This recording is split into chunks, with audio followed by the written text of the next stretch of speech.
মিঠাই এখানে বসে খুব কান্না করছে, কেননা কেক ও কাটবে, ওর দিদিভাই।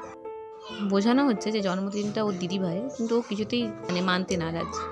আর এই যে আমাদের বার্থডে গার্ল ব্লাশ করছে, চুপচাপ মুখে হাত চাপা দিয়ে হাসি চলছে তার, ওর বোনের কাণ্ড দেখে। যে কোলে বসে আমার রাজকন্যা কেমন হাসবেন দেখুন, ওই দেখো ঠোঁটের কোণে কেমন একটা হাসি দেয়, এটার জন্য আমি পুরো পাগল। যাই হোক, তো টুপিও পরে নিয়েছে, আর এই যে এখানে মানু কাটবে কেক, সবাই সেটারই ওয়েট করছে।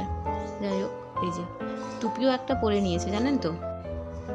তারপরে এই যে সবাই এক একজন করে বসলো, বলছে এবার সবাই মিলে কেক কাটো।